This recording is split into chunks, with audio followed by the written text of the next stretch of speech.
मित्रांनो, तुमचं पुन्हा एकदा GB स्टोरी टेलर या यूट्यूब चॅनलवर स्वागत आहे. आजच्या आपल्या गोष्टीचं नाव आहे आवस. लेखक के.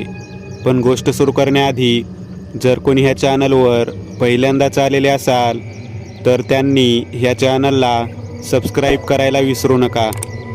चला तर मग अजिबात वेळ न घालवता गोष्टीला सुरुवात करूया.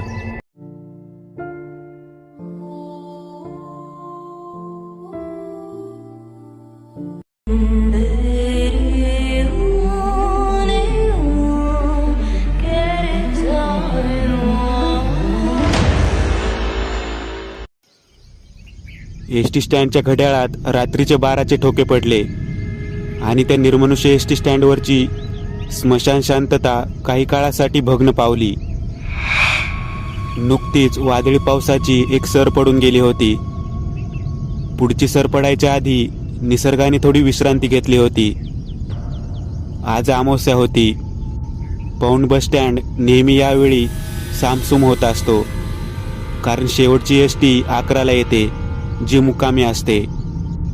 जे एसटी स्टँडच्या बाहेर असलेल्या निर्मनुष्य रस्त्यावर एकटाच उभा होता. त्याच्या हातात एक बॅग होती.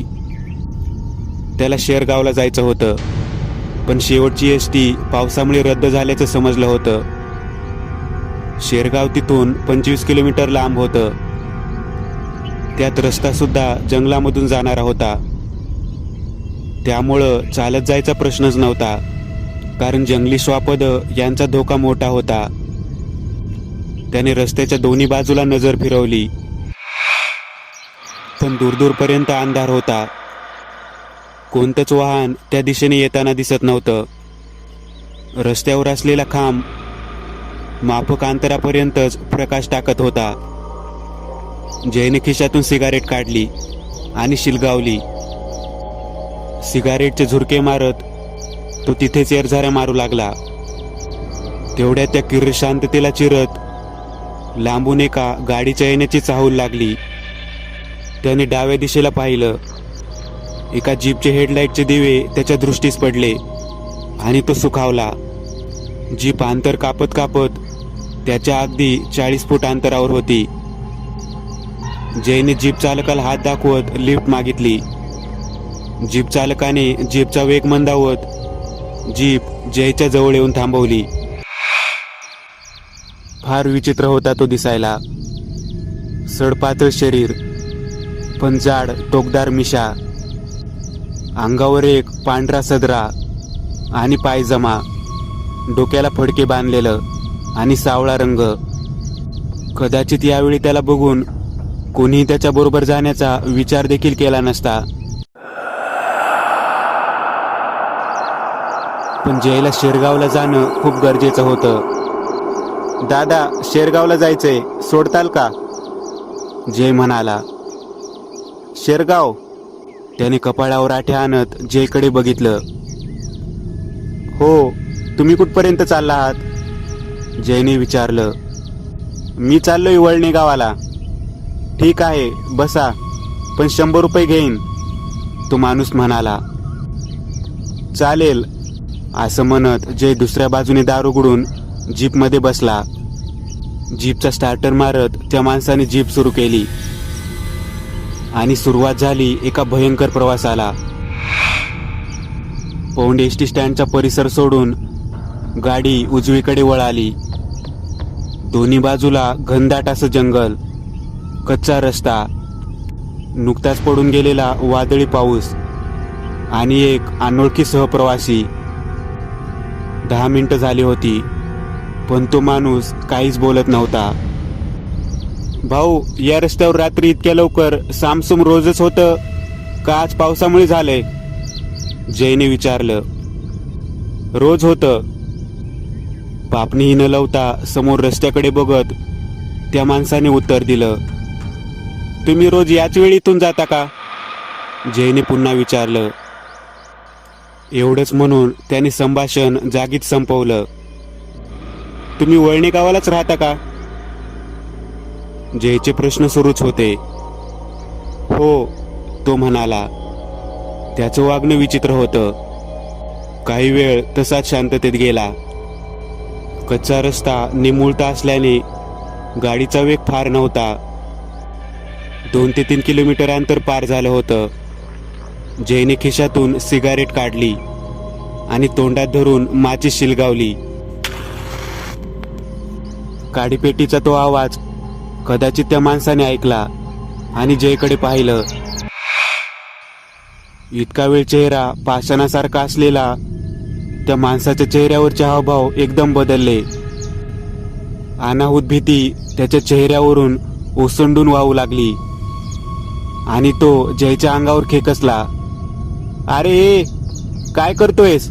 विझव ती सिगारेट आधी, नाहीतर उतरीतच. जय दचकलाच. त्याने सिगारेट विझवली आणि परत पाकिटात ठेवली. काय झालं? जयने चमकून त्याला विचारलं. विझलेली सिगारेट बघून त्याचा पाराही आता उतरला होता. काय झालं म्हणजे? तुला कोणी सांगितलं नाही का या भागातल्या भयंकर गोष्टीबद्दल? त्यात आज दिवस कोणता ते तरी माहिती आहे का? तो माणूस पुन्हा एकदा खेकसला. नाही माहिती. काय घडलं इथं? जयने घाबरत विचारलं. अरे खूप बेकार जागा आहे ही. त्यात आज सर्व पित्री अमावस्या. इथं पिशाच्यांचा मुक्त वावर असतो आज. भयंकर गोष्टी घडतात या रस्त्यावर. बोलता बोलता तो मध्येच थांबला आणि करकचून ब्रेक मारत त्याने गाडी रस्त्याच्या मधोमध थांबवली. इंजिन चालूच होतं. काय झालं? जय त्याच्याकडे बघत विचारत होता.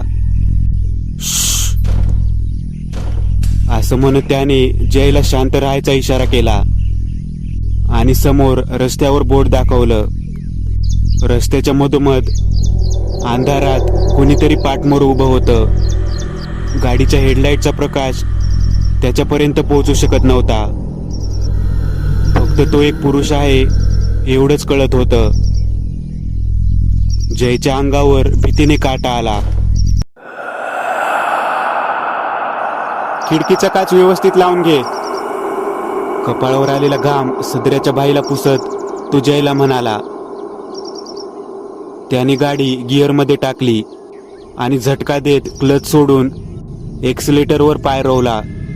गाडी वेगाने त्या रस्त्याच्या मधोमध उभ्या असलेल्या माणसाच्या दिशेने सुटली. पण जेव्हा गाडी त्याला उडवेल असं वाटत असताना अचानक तो कुठं नाहीसा झाला हे कळलंच नाही. थरथरत जय मागे वळून बघणार होता. मागे बघू नकोस. तो माणूस पुन्हा जयवर खेकसला. जय दचकून पुढे बघू लागला. काय होतं ते? जयची भीतीने भंबेरी उडाली होती. माणूस तर नक्कीच नव्हता. तो म्हणाला. नक्की काय गुढ आहे या जागेचं? जयने विचारलं. ते नाही माहिती. दिवसा पण लोक एकटी दुकटी जात नाही तिथून. इथं घडलेल्या घटना अनुभवलेले फार कमी लोक जिवंत आहेत. आणि जे जिवंत आहेत त्यातले कोणी वेडे झाले तर काही कायमचे मुके झाले. अमावस्येच्या रात्री इथून शक्यतो लोक एकट्याने जायचे टाळतात. बऱ्याच अफवा आहेत या रस्त्याबद्दल. जुनी लोक म्हणतात की शेकडो वर्षापूर्वी इथं आदिवासी जमात राहायची. त्यांच्या कुलपुरुषाचा कोप होऊन ती जमात लुप्त झाली. एक एक करत सगळी माणसं मेली. तेव्हापासून दर अवसेला इथं अशा भयंकर घटना घडतात ज्याची कोणी कल्पनाही करू शकत नाही. त्यामुळे अवसेलाच काय पण इतर दिवशीही इथले आसपासच्या गावचे लोक सूर्य मावळल्यानंतर बाहेर निघत नाहीत. तो माणूस सांगत होता. बापरे, पण मग हे सगळं माहिती असून तुम्ही आज इतक्या रात्री बाहेर कसे? जयने विचारलं. मला शौक नाहीये. माझे वडील आजारी आहेत. त्यांना पुण्याला हॉस्पिटलमध्ये भरती करावं लागेल म्हणून उशीर झाला. सकाळी गावातील दुधाची खेप असते म्हणून गावाला यावंच लागलं. तो म्हणाला. पण तू कोण आणि इतक्या रात्री शेरगावला का चालला आहेस? त्याने विचारलं. मी जय देशमुख, शेरगावच्या पाटलाचा भाचा. त्यांचं निधन झाल्याचं समजलं. माझ्याखेरीज कोणीच वारस नाहीये त्यांना. त्यांच्या चितेला आग द्यायला चाललोय. 6 वाजता समजलं की ते गेले. मग तिथून एसटी मिळायला उशीर झाला. त्यात वादळी पाऊस. कसा बसा इथपर्यंत पोहोचलो. पण हे प्रकार माहिती असते तर आज चुकूनही इथं आलो नसतो. जय म्हणाला. तुमचं नाव? जयने विचारलं. राजन माने, त्याने उत्तर दिलं. पुढे थोडा वेळ दोघेही काहीच न बोलता बसून होते. राजन त्या कच्च्या रस्त्यावरून गाडी दामटत होता. इतका वेळ वातावरण शांत होतं, पण आता हळूहळू वाऱ्याची हालचाल सुरू झाली होती. जवळजवळ 7 किलोमीटर अंतर पार झालं होतं. अचानक गाडी गचके देत बंद पडली. जय आणि राजन दोघांच्या मनात धडकी भरली. कारण एकतर काही वेळापूर्वी घडलेला प्रकार, त्या परिसराबद्दल ऐकलेल्या घटना, आणि त्यात अजून 18 किलोमीटरचा पट्टा बाकी होता. आणि मध्येच गाडी अचानक बंद पडणं म्हणजे सगळंच विचित्र होतं. काय झालं? जयने विचारलं. बघतो. राजनने खिडकीतून अंदाज घेतला. इकडे तिकडे बघून तो सावधपणे बाहेर उतरला. बोनेट उघडला आणि मोबाईलच्या प्रकाशात तो गाडीत काय प्रॉब्लेम झालाय याचा अंदाज घेऊ लागला. जय गाडीतच बसून होता. आजूबाजूला असलेल्या घनदाट झाडीतून सळसळ असे पानांचे आवाज देखील त्याच्या काळजाचा ठोका वाढवत होते. हलक्याशा आवाजाने देखील तो दचकत होता. राजन बोनेट उघडून पाहत होता, पण इंजिनमध्ये काहीच प्रॉब्लेम दिसत नव्हता. सगळं तर ठीक आहे, गाडी गरम पण झालेली नाही, मग बंद का पडली? राजनच्या मनावर भीती दाटून आली.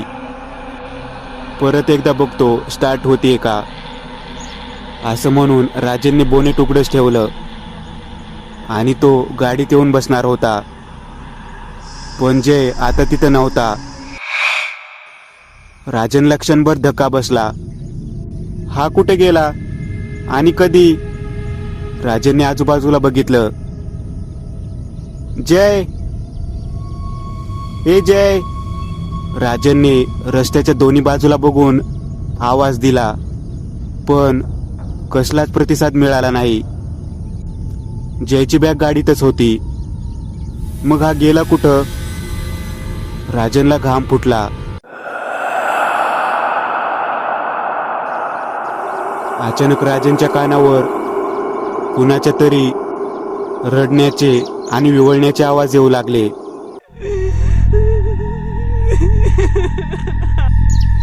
एकतर जय अचानक नाहीसा झालेला, त्यातही विचित्र आवाज. राजन गाडीत बसला. त्याने स्टार्टर मारला आणि गाडी चालू झाली. तो गाडी चालूच ठेवून उतरला. ते रडण्याचे आवाज आता आणखी मोठ्यांदा येऊ लागले होते. आता थांबण्यात अर्थ नाही, नाहीतर मी पण नाही वाचणार, राजन स्वतःशीच म्हणाला. गाडीत बसला. गाडी गिअरमध्ये टाकून त्याने क्लच सोडला आणि शक्य तितक्या वेगाने तो जीप घेऊन तिथून सुटला. जयचं काय झालं असेल? का ते पिशाचे त्याला घेऊन गेलं? राजन थांब! कानावर आवाज पडला. तो जयचा आवाज होता. राजनने जीप चालवता चालवता मागे वळून पाहिलं. मागे फक्त अंधार होता. नक्कीच जयचं काहीतरी बरं वाईट झालंय, किंवा मग मला भरकटवण्यासाठी घडत असलेली भानामती असावी. राजन घाबरून गेला होता आणि असे अनेक विचित्र विचार त्याच्या डोक्यात येत होते. राजन थांब! पुन्हा तोच जयचा आवाज राजनच्या कानी पडला. पण यावेळी जरा जवळून. राजन घामाने ओलाचिंब झाला होता. त्याने मागे वळून बघायचं टाळलं.